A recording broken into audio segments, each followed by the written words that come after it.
大埔宏福苑5級火，造成94人死亡，76人受傷。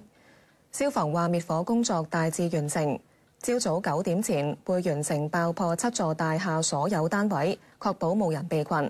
李昌俊報導。清晨時分，其中一棟有單位死灰復燃，火舌向上冒出，單位火光紅紅。1個鐘頭之後，燃燒範圍更加擴大，冒出大量濃煙。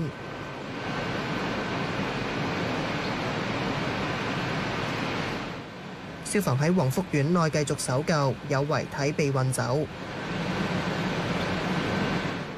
消防話，死傷者主要喺火勢比較猛烈嘅宏昌閣同宏泰閣揾到。剩低嘅25宗求助個案，其中3宗係最新收到，有啲個案嚟自嗰2座較高層嘅位置。而喺完成滅火之後，預料朝早9點前完成爆破7座大廈嘅所有單位，確保冇人被困。點解話會比預計嘅時間需要耐呢？就係其實一啲因為個火場面積實在太大啦，大家都可以見到啦，又牽涉到7座大廈同埋係整棟大廈嘅。咁好多地方咧，係我哋做完之後咧，佢都有一啲翻燒嘅情況啊！我哋需要翻手去再做。咁所以我哋而家其實都部署咗一啲同事喺大廈嘅唔同地方，我哋就進行一個灑水去降溫。咁之前咧，因為實在太多地方咧個火勢猛烈咧，我哋做唔到呢一個工作。咁而家我哋有一啲人手咧可以做到，咁我哋相信咧可以有效咁防止佢再死灰復燃嘅。消防被問到大廈外牆維修工程用到嘅發泡膠同圍網等等有冇阻礙滅火？行動上嘅阻礙就冇嘅，但係我哋而家初步睇個火警蔓延得咁快咧，都好有可能係同呢啲物料有關。咁但係係咪實際咧？我係咁嘅情況咧，都要留待我哋嘅火警調查嘅同事咧去做一個調查先至可以確定。消防話會成立火警調查小組調查事件嘅成因，包括消防系統係咪有效操作，之後先知道幾時可以俾居民返屋企。Now TV 記者李春俊報導。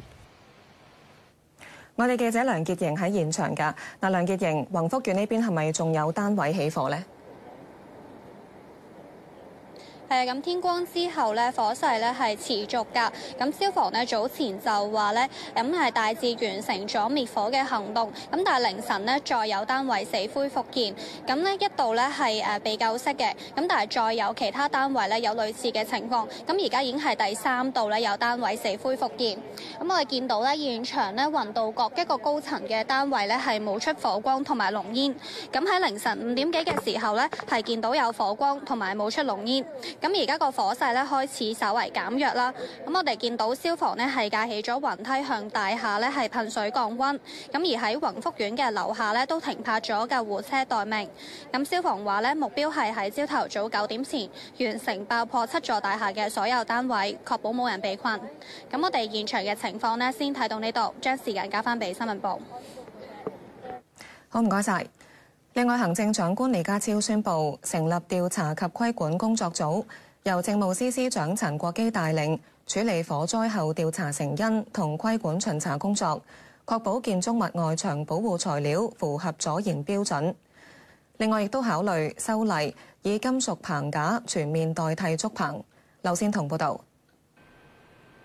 宏福苑大火嘅7棟樓宇正利用傳統竹棚維修外牆，棚架外面迅速燃點嘅保護網阻燃效能亦都成疑。政務司司長陳國基話，已經要求全港過百個施工緊嘅地盤，無論係新興樓宇，抑或係驗樓維修，全部都需要喺7日內向屋宇署提交由註冊建築專業人士同埋承辦商覆檢審批嘅棚架保護網物料記錄同埋測試文件。發展局今日下晝同建築業界召開緊急會議，討論點樣用金屬棚架取代竹棚。雖然我哋知道使用竹棚架喺香港係有長久嘅歷史，但係竹嘅棚架嘅耐燃方面始終係唔及呢個金屬嘅棚架，所以為咗安全起見政府認為應該要盡快喺合適嘅工作嘅環境之下，全面係改用金屬棚架，同埋有關嘅保護網嘅要求。我哋會指引同埋法律嘅規定，考慮係有冇需要，我哋要再加強或者優化我哋而家嘅規管嘅。被問到當局有冇定期巡查保護網嘅阻延性，行政長官李家超話：過去房屋署一直有就地盤同埋物料安全進行巡查，未來會加強相關工作。過去呢，巡查嘅工作係不斷係進行嘅，咁但係邊啲環節要加多啲，邊啲環節要強化，我哋邊啲抽查要再增加資源，呢啲咧工作小組咧都會一一研究。工業傷亡權益會認為，小型裝修工程仍然有需要用到竹棚，希望政府同埋業界充分商討，提出路線圖協助業界。勞工處話將會喺星期五起展開為期2個星期嘅全港特別執法行動，巡查架設有大型棚架嘅樓宇維修工程地盤，包括檢查棚網嘅阻延性同埋防火設施等。如果行動期間發現有違例，會嚴厲執法，包括發出暫時停工同埋敦促改善通知書，並且會提出檢控而唔俾警告。Now TV 記者劉善彤報道。宏福苑嘅災民尋晚起可以喺9個庇護中心領取政府派發嘅1萬蚊應急。政府亦都設一住戶一社工，協助災民搬入臨時住宿同埋跟進佢哋嘅福利需要等等。謝軒恒報導。入夜之後，有居民陸續到庇護中心，希望登記領取政府派發嘅1萬蚊應急。聽到啲街坊話今晚有得派。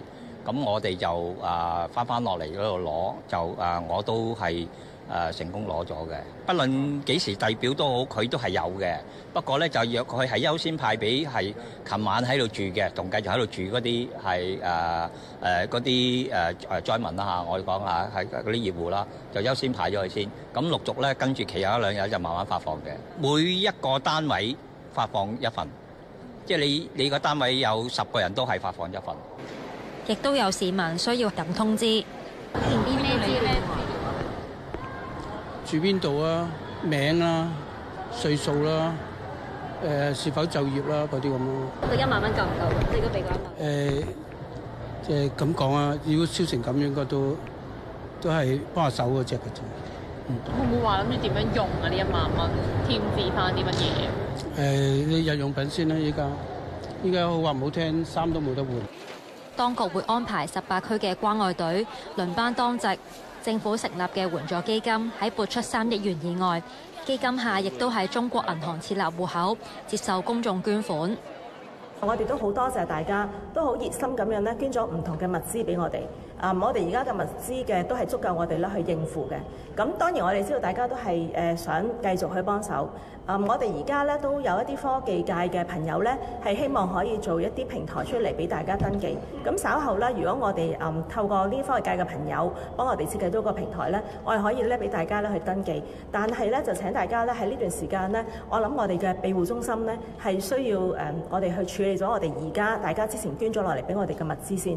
咁所以咧希望大家我哋希望咧可以有一個有序咁樣去安排我哋啲物資嘅。政府話會動員社工同心理學家等嘅支援人員，以一住戶一社工等方式協助受影響人士。